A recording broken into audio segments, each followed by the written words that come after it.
kape. Ayan. So, we are very, very excited ngayong umaga na to. Today na lang, no? Because meron kaming good news sa inyo.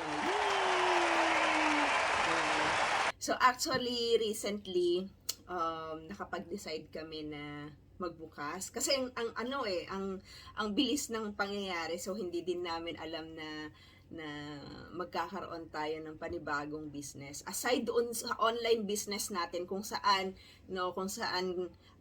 yun yung main source of income natin. So again, magkakaroon na tayo ng karinderya. Ayan, so mag-open na kami soon. Yeah. So, yan, grabe, no? First time namin magkaroon ng kainan. Ayan. And we are very, very excited din kasi kailan ba yun? Nung minsan, ayan, may mga na-interview na din kami, na cook, na helpers. And so, I hope na yeah, it will, maging okay sa yung panibagong business natin. So, para ma-maximize kasi yung oras, kasi we have a lot of time, di ba 24 hours yung oras natin, tapos, gabi naman kami usually na nasa online kasi yung mga kasama naman natin dito is nasa abroad. So, sabi namin, paano kaya, 'di ba? Paano kaya? It started just one conversation lang sa kaibigan namin kung saan yun yung may-ari ng bar and resto. And sakto naman sa umaga na yon, or every morning kasi hindi niya ginagamit yung restaurant niya. So, kami magte-take over doon. Kaya, oo nga, no? Saka maganda din kasi malapit lang siya sa SM. Ayan. So, what are your thoughts? Harap lang ng pinapatay yung SM dito sa San Fernando. Ayun. So, ano masasabi ko? Excited na nakakakaba. Bakit nakakakaba? Nakakakaba kasi first time natin magkaroon ng traditional business, and ayun, hoping na maging successful. Oo, kasi all those time, 'di ba 5 years kami na, 'di ba 3 years kami nag-part-time dito as dropshippers, tapos online, minsan minimit namin yung mga kasama namin na yung mga apprentices namin, mga business partners namin. Tapos 2 years na full-time, 'di ba? Full-time na digital dropshippers. Tapos ito, 'di ba? And very rewarding din kasi yung mga ginagastos namin dito, guys. Yung actually mamaya bibili kami ng freezer, 'di ba? Ano yung income namin for the week, yun na yung alam mo ba yung pinag-iinvestan namin. Yun yung tag nito, source namin, nabibili kami ng mga gamit para sa kainan. Ganon. So, ganon pala, no?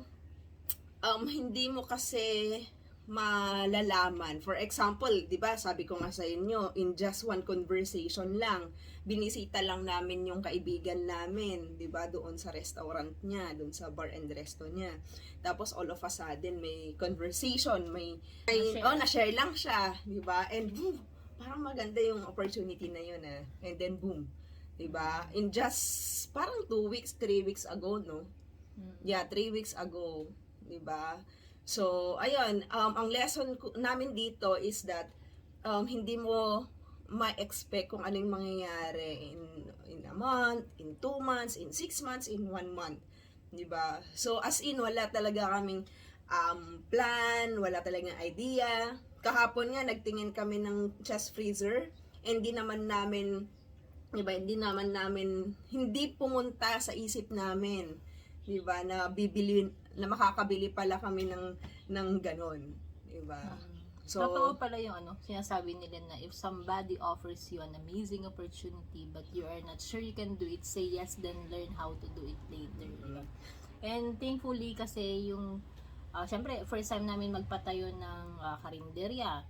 So wala talaga kaming alam paano patakbuhin yon, and thankfully may mga kaibigan, kamag-anak na nagbigay ng mga tips, advices. Kasi yun, magre-research din of course kami sa online paano ba. So ganun lang, kung hindi mo alam gawin yung isang bagay, kailangan mo rin talagang bigyan ng ng time na aralin siya.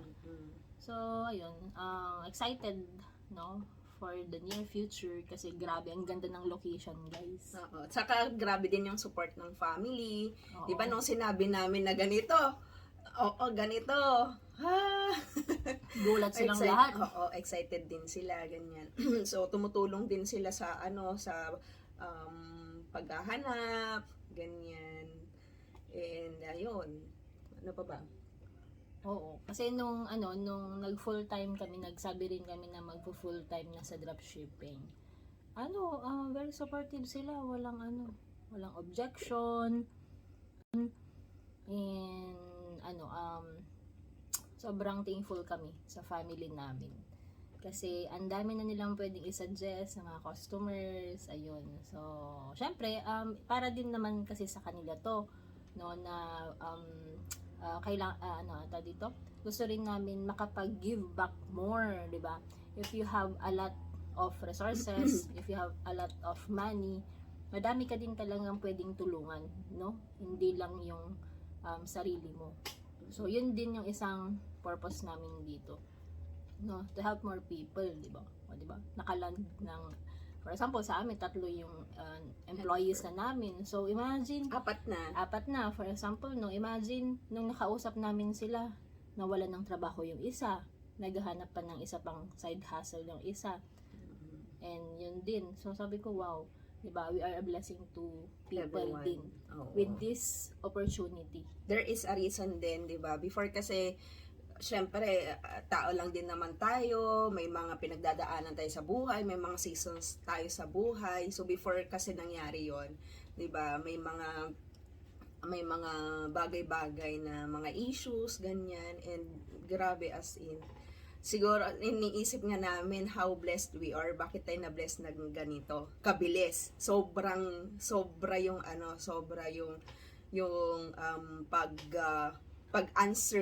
pag-answer ni God doon sa tanong, or doon sa request, or doon sa wish, 'di ba? So amazing lang.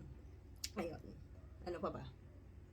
Abangan, no? Kasi i-video namin ang opening, of course, kung paano yung preparation. Kasi if ever na gusto nyo din, lalo yung mga OFW, no, naghahanap din ng traditional businesses.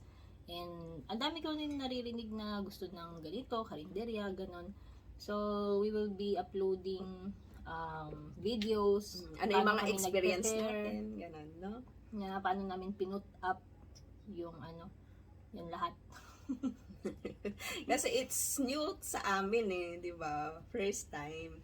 So, syempre, yung mga learnings naman natin sa pagbi-business natin online, 'di ba? Ma-apply naman din namin dito sa traditional businesses na to. Like for example, paano mag-handle ng tao, paano sila pahalagaan. Kasi sa business kasi very important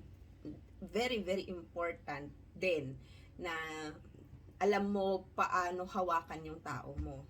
'Di ba? Paano sila pahalagahan, paano mo sila ma-appreciate, paano mo ma-handle yung mga issues na unexpected na mangyayari, parang ganon.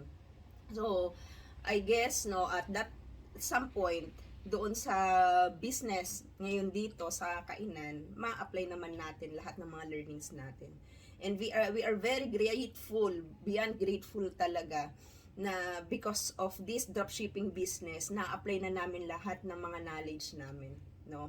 Though ako, 'di ba, yun nga yung sabi nila, kapag puput up ka ng business, dapat alam mo kung anong gagawin, 'di ba? For example, yung cook, 'di ba? What if umalis yung cook, 'di ba? Dapat Magkasakit. ikaw or magkasakit, 'di ba? Or kung anong mangyayari, 'di ba? Dapat ikaw alam mo kung paano magluto, paano i-handle yung mga meats, paano alam mo yung bilis, yung speed, ganon. And siguro I can Galing daw naman magluto. confident naman ako, 'di ba? So, yun. At least, diba, inline pa din sa'yo. Yeah, inline naman. So, oo. Ayun. And we are very happy din kasi madadagdagan, hopefully, 'di ba, maging successful tong business natin.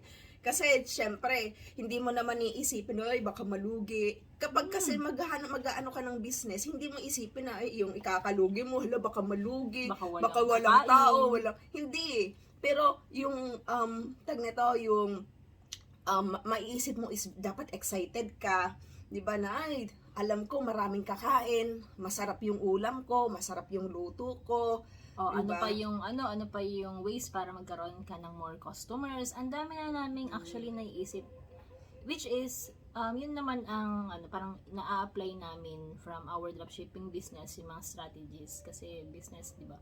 So pwedeng ma-apply online or traditional man yan. Paano mo ipupush na maging successful to. So more on positive side kami, and ang maganda dito ano tawag, nakalimutan ko na sasabihin. Sige, go. Pakat na lang yun. Wag na. Ayun.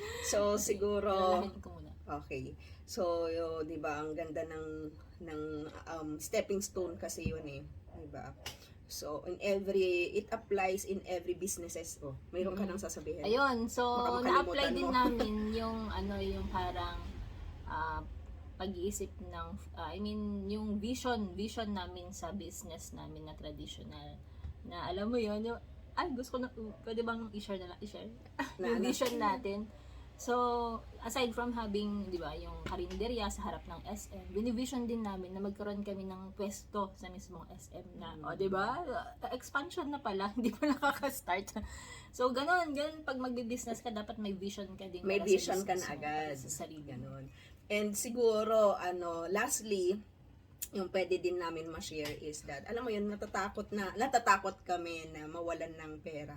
Alam mo yun, natatakot kami na darating yung araw, di ba, na kakailanganin yung pera. For example, emergency, or siguro ma-short ka, mga ganun, tas wala kang source, di ba? Parang nakakatakot. Kaya, sabi nga nila, di ba, kailangan mong magkaroon ng another source of income talaga. Okay, kung ikaw, nagtatrabaho ka, di ba, and yung sahod mo doon napupunta sa mga bills, napupunta sa mga rent, sa pagkain, di ba, matrikula, pang-enrollment ng mga bata, pagkain ng mga bata, for example, kung may mga anak kayo, di ba?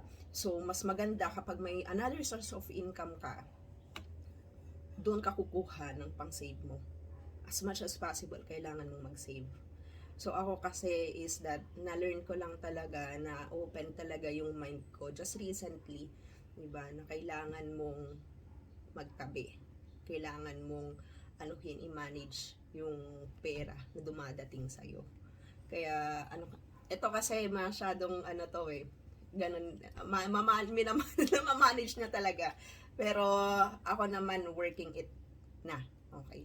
So, I'm happy kasi meron ulit ito, 'di ba? Meron tayong another source. So, hopefully from this, 'di ba, from our dropshipping business, magkakaroon ng ito, okay, soon in 2 weeks time. Plus, if ever, 'di ba, malay natin. Yung sabi ko nga hindi natin talaga alam kung anong mangyayari next. And we are very excited sa kung ano yung magiging journey natin in 2 weeks time. In 2 weeks time. Abangan! So, yun lang naman mga kanegosyante. And, kung bago kayo dito sa channel natin, we are ex-Germany nurses who nag-for good dito sa Philippines, nag-business, and again, nag-venture ulit ng another business for another source of income. Kaya kung ikaw, pagod ka na sa career mo ngayon, there is always a chance na mabago yung buhay mo. Kung nangyari sa amin, for sure mangyayari din sa inyo. Have a good day! Ciao! Subscribe!